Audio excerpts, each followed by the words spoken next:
ہے دین میں بھلائی دنیا و آخرت کی، پیغام شعیب کاشفی ہم سب کا رہنما ہے۔ رب العالمین والعاقبۃ للمتقین والصلاة والسلام على سید المرسلین وقائد الاولین والآخرین وخاتم الرسل والنبیین وعلى آلہ واصحابہ وازواجہ وذریاتہ وجنودہ اجمعین، اما بعد فاعوذ باللہ من الشیطان الرجیم، بسم اللہ الرحمن الرحیم، والذین هم لأماناتهم وعهدهم راعون والذین هم بشهاداتهم قائمون والذین هم على صلاتهم يحافظون اولئک فی جنات مکرمون۔ بزرگان محترم، معزز سامعین،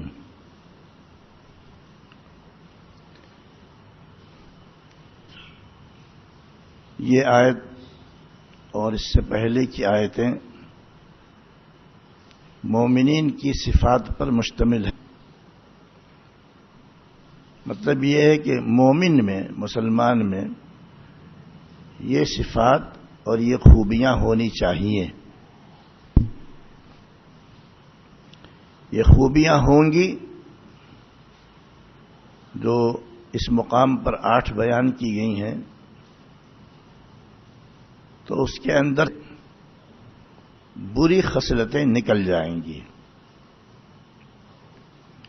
انہی خوبیوں میں سے یہ خوبی یہ بیان کی گئی ہے، والذین هم لأماناتهم وعہدهم راعون، اور وہ مومنین وہ لوگ ہیں جو اپنی امانتوں کو اور وعدوں کا لحاظ کرنے والے ہیں۔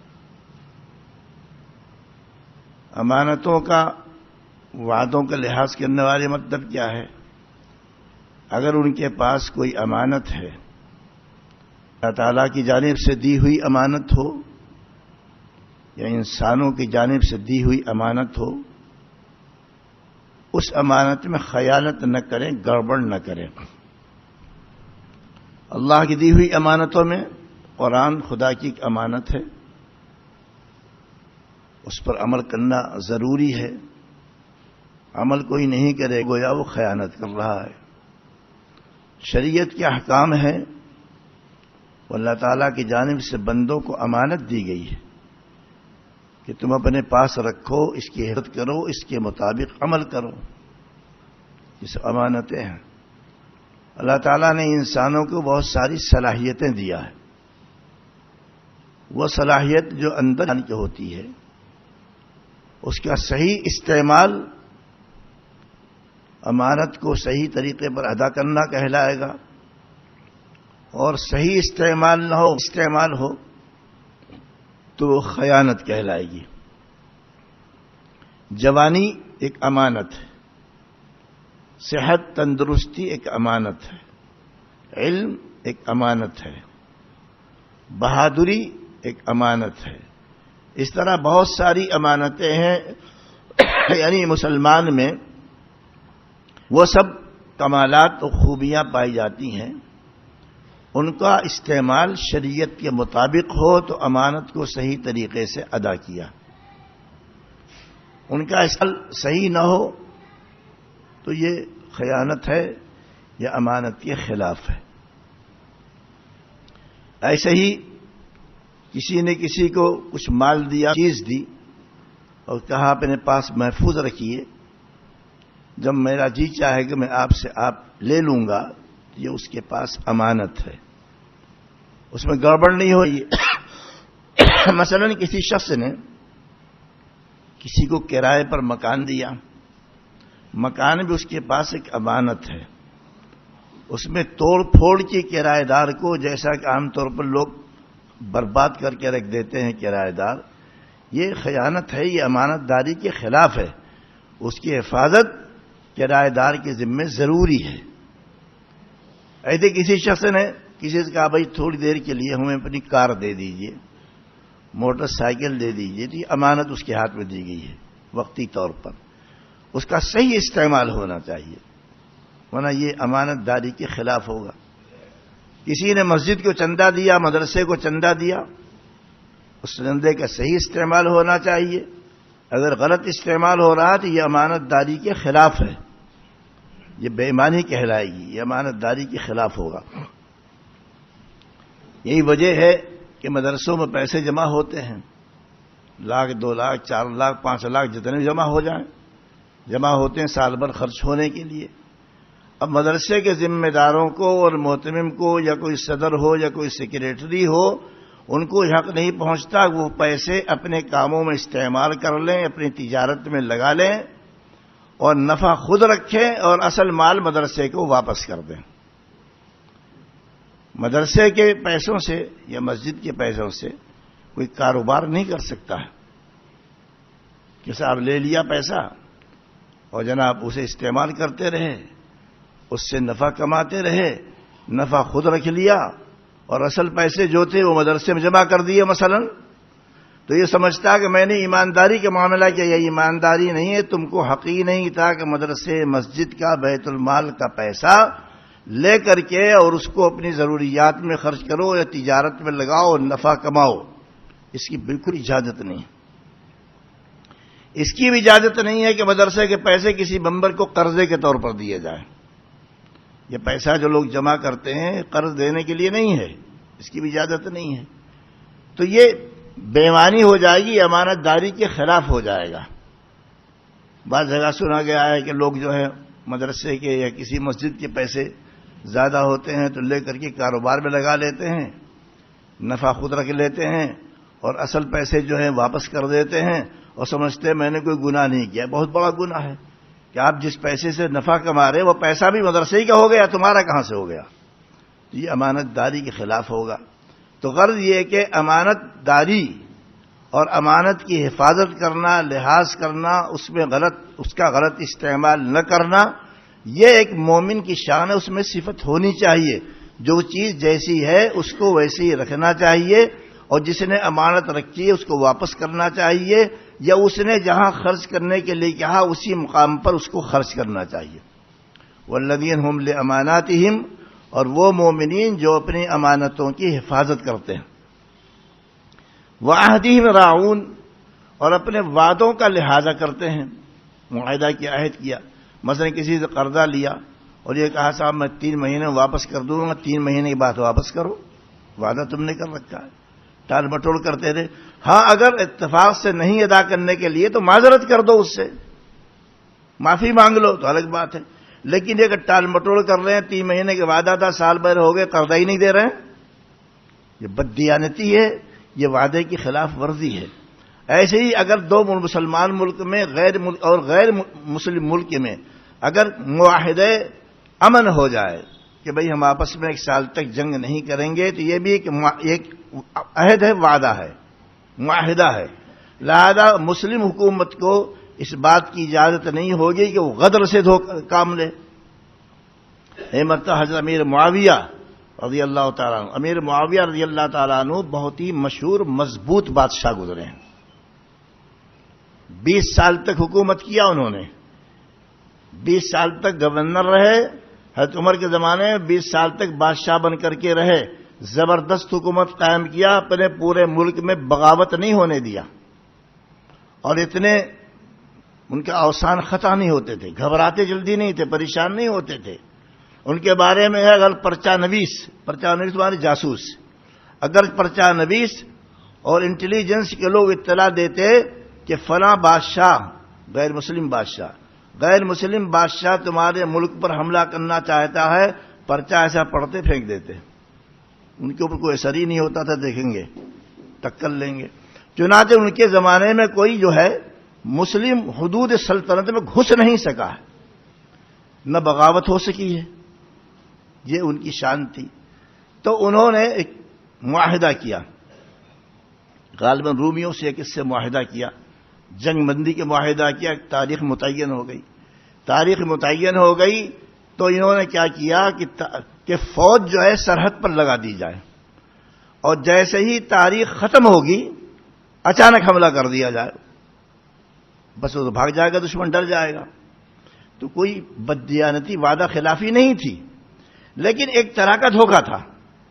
وعدہ خلافی نہیں تھی، بلکہ یہ تھا کہ سرحد پر فوجیں لگا دو، اور جیسے ہی ٹائم ختم ہوگا جنگ بندی کا، ویسے ہی میں فوراً حملہ کر دوں گا۔ تو یہ بات جو ہے یہ مناسب نہیں تھی، اگرچہ وعدہ خلافی نہیں تھی۔ بجناب لشکر چلا جا رہا تھا یہ اتنے میں صحابی ہیں، وہ صحابی دور سے آتے ہوئے دیکھا کہ آدمی کچھ کہتا ہوا چلا آ رہا، گرد غبار اڑ رہا، گھوڑے پر آ رہا ہے۔ وہ کہتا رہا ہے کہ حدیث انہوں نے وہ پیش کرتے آ رہے جس کا ترجمہ یہ ہے کہ امانت جو تم نے اپنے وعدے کا لحاظ کرو، غداری مت کرو۔ ایک حدیث نے جو ہے حضرت امیر معاویہ رضی اللہ تعالیٰ عنہ کو لشکر کے ساتھ، جبکہ فتح ان کے لیے بالکل ان کے قدموں پر رکھی ہوئی تھی، لشکر کے ساتھ ایک حدیث سنتے ہی پورا لشکر واپس کر لیا۔ صحابہ کی یہ شان ہے، فوراً عمل کرتے تھے۔ حالانکہ جس وقت آدمی فاتحانہ شان کے ساتھ کہیں آگے بڑھتا رہتا ہے تو کسی چیز کی پرواہ نہیں کرتا، کہتا بڑی محنت سے ہم تو آئے ہیں، اب تم کو فتح کر کے رہنا ہے۔ لیکن ایک حدیث سنی ایک صحابی کی زبان سے، پورا اسلامی لشکر واپس کر لیا، اب نہیں جانا ہے، یہ غداری ہو جائے گی۔ تو اسے کہتے ہیں معاہدے کی پابندی، عہد کی پابندی، وعدے کی پابندی۔ کسی سے کوئی وعدہ کیا ہے اس وعدے کو پورا کرنا چاہیے، اور اگر مجبوری ہو جائے تو معذرت کر لینا چاہیے۔ بعض مرتبہ مجبوری بھی ہو جاتی ہے تو معذرت کر لے تو کوئی بات نہیں ہے، لیکن ویسے ہی وعدے پورے نہیں کر رہا، وعدہ کرتا رہتا پورا نہیں کرتا رہتا، قرضہ لے لیا دے ہی نہیں رہا ہے، کرایہ ادا ہی نہیں کر رہا ہے، اور فلاں کام نہیں کر رہا ہے، تو یہ مومن کی شان کے خلاف ہے۔ فرمائے مومن ایسے ہیں، ان کی شان یہ ہے، ان کی صفت یہ ہے، لِأَمَانَاتِهِمْ وَعَدِهِمْ رَاعُونَ، یہ اپنی امانتوں کو اور عہد اور وعدے کو پورا کرتے ہیں، پکے ہوتے ہیں۔ یہ صفت مومن میں پیدا ہونی چاہیے۔ ایک ایسے اللہ تعالیٰ سے کوئی عہد کر رکھا ہے، بھئی ہم نے کلمہ پڑھا، کلمہ طیب پڑھا ہو یا کلمہ شہادت، بات ایک ہی ہے۔ کلمہ پڑھ لیا، اشہد ان لا الہ الا اللہ واشہد ان محمدا عبدہ ورسولہ، یا آپ نے پڑھ لیا، یا آپ نے اللہ سے عہد کیا ہے کہ اب میں آپ کی مرضی کے خلاف اور آپ کے پیغمبر کی مرضی کے خلاف کوئی کام نہیں کروں گا۔ یہ وعدہ کیا آپ نے۔ ناجائز کام کر رہے ہیں، شرکیہ کام کر رہے ہیں، کفریہ کام کر رہے ہیں، تو آپ غداری کر رہے ہیں، وعدے کی خلافی کر رہے ہیں کہ وعدہ کیا تھا لا الہ الا اللہ، یا اشہد ان لا الہ الا اللہ، لا الہ الا اللہ، وعدہ کہ اللہ کے سوا کوئی معبود نہیں ہو، قبر پر جا رہے ہیں، پوجا کر رہے ہیں۔ وعدہ کیا تھا کہ صاحب میں اللہ کی مان کر کے چلوں گا، اور نفس کی مان رہے ہیں، بہت سارے ناجائز و حرام کام کر رہے ہیں، تو وعدہ خلافی کر رہے ہیں۔ محمد الرسول اللہ، محمد صلی اللہ علیہ وسلم اللہ کا رسول ہے، آپ نے وعدہ کیا اور سارے کام سنت کے خلاف کر رہے ہیں، تو وعدے کی خلاف ورزی ہے، یہ کرنے کی مومن کو اجازت نہیں۔ جب تم نے وعدہ کر لیا تو وعدے کو نبھاؤ۔ بعض مرتبہ لوگ کہتے ہیں صاحب مسلمانوں پر مصیبت آ رہی ہے، اتنی مصیبتیں جو ہے، اتنی ذلتیں غیروں کی نہیں ہے۔ بات اصل میں یہ ہے، صاف صاف لفظوں میں، غیروں نے اللہ تعالیٰ سے کوئی وعدہ نہیں کیا ہے۔ کلمہ پڑھ کر کے ان کے لیے جہنم ہے ہی ہے، ان کے لیے جہنم ہے ہی ہے۔ اگر دنیا میں چھوٹ دے دیا ہے، وہ چھوٹ ایسی ہی ہے جیسے جیل خانے میں کسی کو رکھ کر کے کھانا دیا جاتا ہے، مجرم ہے۔ مسلمان نے چونکہ وعدہ کیا، وعدہ خلافی کرتا، اسی پکڑ کر لی جاتی ہے۔ مسلمان نے وعدہ کیا کلمہ پڑھ کر کے کہ میں شریعت کی اتباع کروں گا، قرآن و سنت پر عمل کروں گا، اب یہ غداری کرتا ہے، وعدے کو پورا نہیں کرتا، تو اس کی پکڑ کی جاتی ہے۔ اور اس نے کوئی وعدہ ہی نہیں کیا، لہذا اسے چھوٹ دے رکھا ہے کہ چلو جتنا کرتے رہو، گناہ کرتے رہو، آخر میں تمہاری پکڑ ہے، اور پکڑ ایسی ہے کہ جہنم میں ڈالے جاؤ گے تو نکالے نہیں جاؤ گے۔ جہنم معمولی چیز نہیں، بڑی خطرناک چیز ہے۔ قرآن پڑھیے، جہنم کی جو جگہ جگہ صفات بیان کی گئی ہیں تو پڑھ کر کے ڈر لگتا ہے۔ اس لیے کہا جاتا ہے کہ قرآن کو پڑھا کیجیے، ایمان کی بنیاد ہماری قرآن ہی کے اوپر ہے۔ سردار دو جہاں صلی اللہ علیہ وسلم لوگوں کے سامنے قرآن کی آیتیں پڑھتے تھے۔ وذکر بالقرآن، لوگوں کو نصیحت کیجیے قرآن کے ذریعے سے۔ تو قرآن ہی تو اصل کتاب ہدایت ہے، اسی کو چھوڑ دیا ہے۔ معنی کیا سمجھتے ہیں؟ قرآن کے الفاظ بھی نہیں سمجھتے ہیں، اس کو پڑھنا بھی نہیں جانتے ہیں، سیکھنے کا شوق بھی نہیں ہوتا ہے۔ تو یہ جو ہے یہ ایک وعدہ ہے، وعدہ جب کر لیا تو وعدے کی خلاف ورزی کرے گا تو مومن کی پکڑ کی جائے گی۔ اچھا، اس پکڑ کرنے کے اندر بھی خیر ہوتی ہے۔ مومن کو گناہوں پر پکڑا جاتا ہے، غور کیجئے گا، مسلمان کو گناہوں پر پکڑا جاتا ہے، اس میں بھی خیر ہوتی ہے۔ خیر کیا ہوتی؟ اسے تنبیہ کی جاتی، دیکھ چوکنا ہو جا، چوکنا ہو جا، چوکنا ہو جاتا، توبہ کر لیتا تو ٹھیک ہو جاتا ہے معاملہ اس کا۔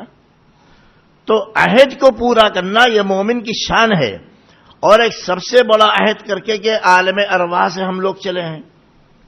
قرآن میں ہے وَإِذْ أَخَذَ رَبُّكَ مِنْ بَنِي آدَمَ مِنْ ذُرِّيَّتِهِمْ وَأَشْهَدَهُمْ عَلَىٰ أَنفُسِهِمْ أَلَسْتُ بِرَبِّكُمْ قَالُوا بَلَىٰ شَهِدْنَا أَن تَقُولُوا يَوْمَ الْقِيَامَةِ إِنَّا كُنَّا عَنْ هَٰذَا غَافِلِينَ أَوْ تَقُولُوا إِنَّمَا أَشْرَكَ آبَاؤُنَا مِنْ قَبْلُ وَكُنَّا ذُرِّيَّةً مِنْ بَعْدِهِمْ أَفَتُهْلِكُنَا الْمُبْطِلُونَ۔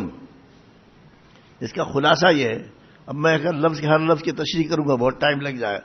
خلاصہ یہ ہے کہ اللہ تعالیٰ نے تمام ارواح کو جمع کیا، اور کس طرح جمع کیا؟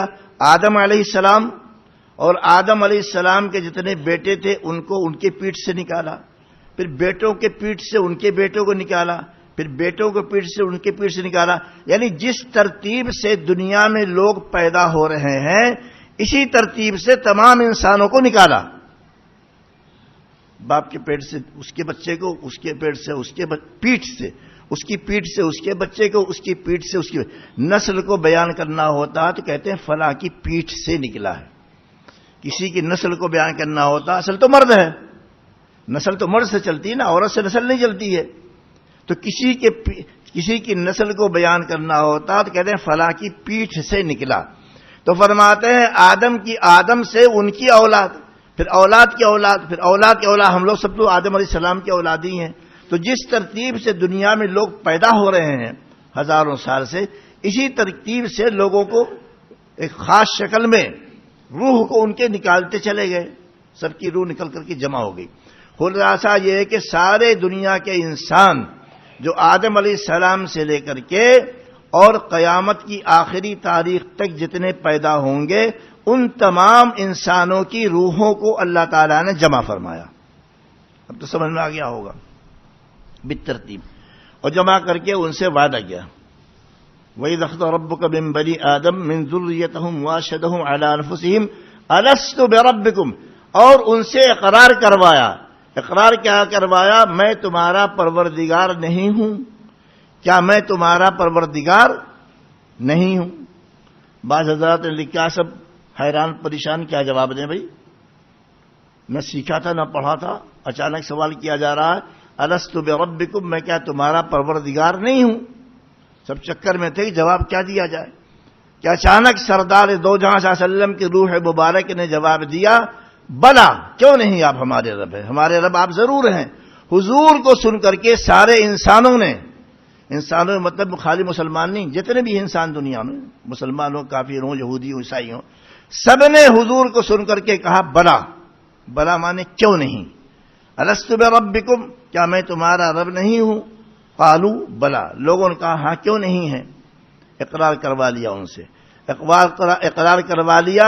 اللہ تعالیٰ آگے فرماتے ہیں اقرار کرانے مطلب یہ تھا کہ جب تم قیامت میں آؤ میدان محشر میں، تم سے سوال جواب کیا جائے تو یہ نہیں کہہ سکتے یا اللہ ہمیں آپ کے بارے میں معلومات نہیں تھی، ہم آپ کے رب ہونے کو جانتے پہچانتے نہیں تھے، ہم آپ کی توحید کو نہیں جانتے تھے، اس لیے اقرار کروا لیا گیا تاکہ وہ قیامت میں یہ نہ کہہ سکے، اور نہ یہ کہہ سکے کہ صاحب ہمیں کچھ تو معلوم تھا نہیں، اپنے آباء و اجداد کو جیسے خاندان والوں کو کرتے ہوئے دیکھا کہ بت پرستی کر رہے ہیں، شرک کر رہے ہیں، قبریں پوج رہے ہیں، ہم بھی ویسے کرتے چلے آئے، افتہلکنا بما فعل المبطلون، لہذا ہم نے ان کو دیکھا، ان کی پیروی کیا، ہمیں پہلے سے معلوم نہیں تھا، تو کیا ان کی وجہ سے آپ ہم کو ہلاک کریں گے؟ یہ نہ کہہ سکے کوئی، اقرار کروا لیا گیا۔ تو آج سب نے اقرار کیا۔ اب آپ سوچیں گے صاحب اقرار کر لیا ہو تو یاد ہی نہیں ہے، بعض بزرگان دین نے فرمایا کہ مجھے باقاعدہ یاد ہے، خیر ان کے مرتبے کی بات ہے، بعض بڑے اللہ والوں نے فرمایا کہ مجھے یاد ہے، اور مجھے یہ بھی یاد ہے کون کہاں پر کھڑا تھا میرے آس پاس. اور یہ بھی باضابطہ فرمایا ہے کہ میاں بیوی ایک جگہ پر کھڑے کیے گئے تھے عالم ارواح میں، یعنی جس آدمی کی جس عورت سے شادی ہونی تھی وہ دونوں پاس پاس کھڑے کیے گئے تھے. الارواح جنود مجندہ، روحوں کو جمع کر دیا گیا تھا. فما تعارف منہا ائتلفا وما تناکر منہا اختلفا، جن میں وہاں آپس میں تعارف ہو گیا، آس پاس کھڑے ہوئے تھے، دنیا میں آنے کے بعد ان میں تعلقات ہو گئے. وما تناکر منہا اختلفا، اور وہاں اگر پہچان نہیں ہوئی عالم ارواح میں جب اقرار لیا گیا تھا تو ان کا آپس میں کوئی تعلق کسی سے نہیں ہے. اب دیکھ لیجئے آپ کا کچھ لوگوں سے تعلق ہے، رشتہ داریاں ہیں، دوستیاں ہیں، کچھ لوگوں سے نہیں ہیں. تو اب سوال پیدا ہوتا ہمیں تو یاد نہیں، تو بزرگوں کی بات ہوگی. یاد ہے لیکن تفصیلات معلوم نہیں. یا ایسے ہی ہے جیسے کوئی بہت بڑے عالم ہو، یا کوئی بہت بڑا ڈاکٹر ہو، یا انجینئر ہو، یا پروفیسر ہو، لیکچرر ہو، جج ہو، کوئی بھی ہو، عام طور پر یاد نہیں رہتا کہ میں نے بالکل پہلی کتاب انگلش کی ہو یا اردو کی ہو، میں نے پہلی کتاب کس سے پڑھی، کون سا مہینہ تھا، کون سی تاریخ تھی، کون سا موسم تھا، کون سا ماحول تھا، کچھ یاد نہیں رہتا. آپ کو بھی یاد نہیں ہے، مجھے بھی یاد نہیں. لیکن آپ کی یہ قابلیت جو 15-20 سال کے بعد حاصل ہوئی ہے، یہ قابلیت بتلا رہی ہے کبھی آپ نے کسی سے ABCD یا الف باتا بولیے پڑھا ہے، اسی پر آپ کی معلومات کی بنیاد ہے. اگر آپ نے ABCD یا الف باتا سا نہ پڑھا ہوتا تو آگے آپ ترقی نہیں کر سکتے تھے. تو یاد ہوا کہ نہیں یاد ہوا؟ تو یاد رہے یا نہ رہے، لیکن بہرحال ہماری قابلیت، ہمارا علم یہ بتلا رہا ہے ہم نے شروع میں کسی سے پڑھا ہے، اسی بنیاد پر ہم علمی اور تعلیمی ترقی کرتے چلے گئے ہیں. بات ہو گئی نہیں؟ ایک بات. دوسری بات یہ ہے جو اقرار اللہ تعالیٰ نے لیا تھا، اسی اقرار کی وجہ سے دنیا کی اکثریت، بلکہ بہت بڑی اکثریت، اگرچہ شرک کرتی ہے لیکن خدا کو سب مانتے ہیں. کیوں صاحب مانتے کہ نہیں مانتے؟ سب مانتے ہیں. بڑے سے بڑا کٹر برہمن بھی اللہ کو مانتا ہے، خالق مانتا ہے. یہودی بھی مانتا ہے، عیسائی بھی مانتا ہے. یہ تو اہل کتاب میں سے، اگرچہ اہل کتاب اب تو نہیں رہ گئی ہے اہل کتاب، اس لیے ان کے عقیدے خراب ہو گئے ہیں. اب تو یہودی عیسائی سے مرتد ہو چکے ہیں، یعنی اپنے مذہب کے اعتبار سے مرتد ہو چکے ہیں. یہ جو قرآن نے اجازت دیا ہے کہ مسلمان یہود و نصارہ کی لڑکیوں سے شادی کر سکتے ہیں، یہ ان یہود و نصارہ کے بارے میں ہے جو سرکار کے زمانے میں اپنے دین پر باقی تھے، کچھ نہ کچھ دین اصلی تھا. آج کل کے یہود و نصارہ بلٹ گئے ہیں، دہریے ہو گئے ہیں. ان کو جو ہے موسیٰ علیہ السلام سے بھی تعلق نہیں، عیسیٰ علیہ السلام سے بھی تعلق نہیں ہے. انہوں نے دین کو بالکل بگاڑ دیا ہے، دہریے ہیں. آج علماء نے لکھا ہے کہ احتیاطاً آج کل کے یہود و نصارہ کی عورتوں سے شادی کرنے کی اجازت نہیں ہے، ورنہ تم کو ہی بگاڑ دیں گے. عربوں کو اور عرب کے شاہی خاندان کو بگاڑ رکھا نہیں بگاڑ رکھا. ان کے جو ہے حرم کے اندر اور ان کے خوابگاہوں کے اندر یہودی لڑکیاں رہتی ہیں، عیسائی لڑکیاں رہتی ہیں، ایرانی لڑکیاں رہتی ہیں، سب بگڑے ہوئے ہیں. تو اب اجازت نہیں ہے، اس لیے کہ دین و مذہب پر قائم ہی نہیں ہے. سمجھا؟ تو اب جتنے بھی دنیا میں پائے جاتے ہیں لوگ، بہرحال وہ کتنے ہی بددین ہو، کتنے ہی مشرک ہو، کچھ بھی ہو، لیکن سب اللہ کو مانتے ہیں، کوئی انکار نہیں کرتا. سوائے دہریوں کے، دہریے تو تھوڑے سے ہیں، اللہ کو مانتے ہیں. اللہ کو ماننا یہ بتلا رہا ہے اس کی فطرت میں خدا پرستی کو شامل. بولیے سو رہے ہیں کیا؟ اللہ کو ماننا یہ بتلا رہا ہے اس کی فطرت میں خدا پرستی شامل ہے، ورنہ کس نے اس کو بتلایا؟ کیوں ماننا خدا کو؟ کتنے ہی بڑا بت پرست ہو وہ اللہ کو مانتا ہے، کتنے بڑا مشرک ہو وہ اللہ کو مانتا ہے. یہ ماننا یہ بتلا رہا ہے خدا پرستی، خدا کی ربوبیت کا اقرار اس نے کبھی کیا تھا، وہ بات اس کے دل میں بیٹھ گئی ہے. سمجھا؟ وہ بات اس کے اندر بیٹھ گئی ہے، اس بات کی علامت ہے. اب الگ بات شرک کرنا شروع کر دیا اس نے.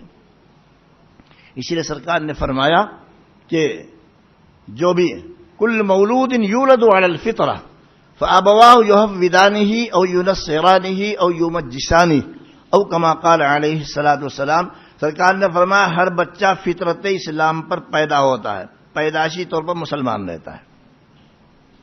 اگر بگاڑنے والے بعد میں نہ بگاڑے، یہودی کیا پیدا ہوا تو یہودی نے بگاڑ دیا، عیسائی کیا پیدا ہوا عیسائی نے بگاڑ دیا، ہندو کیا پیدا ہوا ہندو نے بگاڑ دیا، مجوسی کیا پیدا ہوا مجوسی نے بگاڑ دیا، اگر یہ لوگ نہ بگاڑتے اور ذرا اس کو اشارہ کیا جاتا یہ اسلام کو قبول کر لیتا، تو معلوم ہوتا فطرت میں ہے، ڈی این اے کے نہیں، فطرت مطلب سمجھ لیجیے ڈی این اے، ڈی این اے کے اندر یہ شامل ہے خدا پرستی کی، خدا مانو، چاہے یہ شرک کرتے رہتے ہیں، تو اس سے معلوم ہوتا ہے کبھی ان سے اقرار لیا گیا ہے، اس کے بعد اقرار لینے کے بعد سب کو چھوڑ دیا گیا۔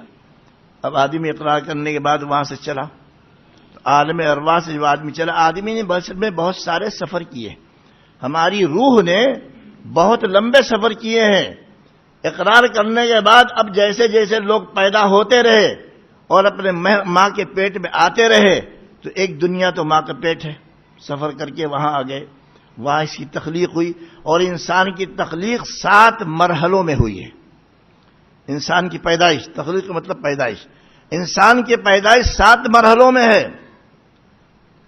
قرآن حکیم میں ارشاد ہے خلقنا الانسان من سلالۃ من طین، خلقنا الانسان لقد خلقنا الانسان من سلالۃ من طین، ہم نے انسان کو مٹی کے جوہر سے پیدا کیا، ثم خلقنا النطفۃ علقۃ، پھر ہم نے نطفہ بنا، خلقنا الانسان من سلالۃ من طین ثم جعلناہ نطفۃ فی قرار مکین، پھر ہم نے اس کو نطفہ بنا دیا اور ایک مضبوط جگہ پر رکھ دیا، یعنی ماں کا پیٹ، کہ عورت چلے پھرے لیٹے اٹھے بیٹھے وہ نطفہ ایسا جم جاتا اس کے رحم میں کہ وہاں سے چھلک کر کے باہر نہیں آتا، چاہے کچھ بھی ہو جائے۔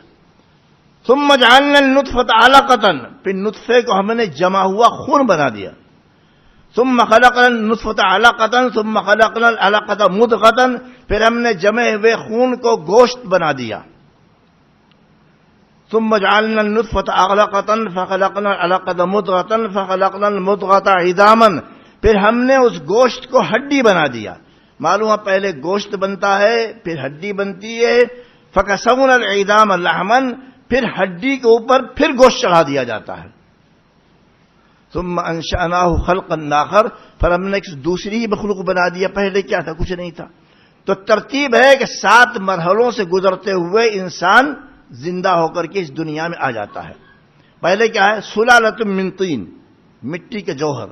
دیکھیے جتنی غذائیں ہم آپ کھاتے ہیں، گوشت کھائیں تو ظاہر بات جس جانور گوشت کھایا آپ نے بکرے کا، اس نے گھاس چری ہے، گھاس تو مٹی سے پیدا ہوئی، آپ نے سیب کھایا مٹی سے پیدا ہوا، سبزی کھائی مٹی سے پیدا ہوئی، اناج کھایا مٹی سے پیدا ہوا، پھر یہ مٹی انسان کی مٹی سے پیدا شدہ کی شکل بدل گئی ہے، مٹی یہ اللہ تعالیٰ کمال ہے نا، شکل بدل گئی ہے، سیب بن گیا ہے لیکن ہے مٹی ہی، اس مٹی کو آپ نے کھایا تو خون بن گیا، اور خون کے مخصوص حصے سے نطفہ بن گیا، تو مٹی سے انسان بنا کہ نہیں بنا؟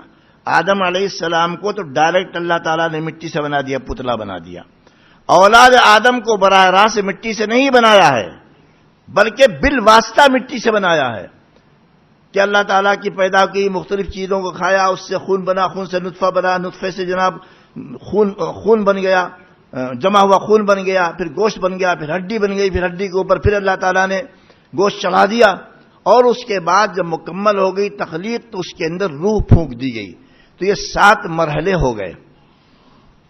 تو ایک سفر یہ ہوا، اس کے بعد انسان پیدا ہوا، ثم انشأناہ خلقا آخر، پھر اس کو ہم نے الگ ہی مخلوق بنا دیا۔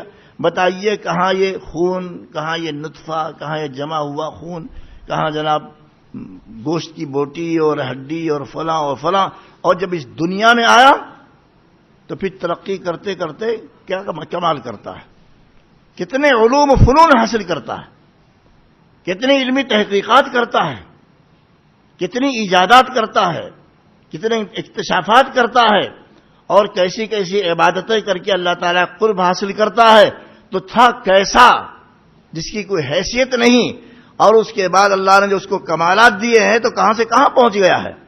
هل أتى على الإنسان حين من الدهر لم يكن شيئا مذكورا.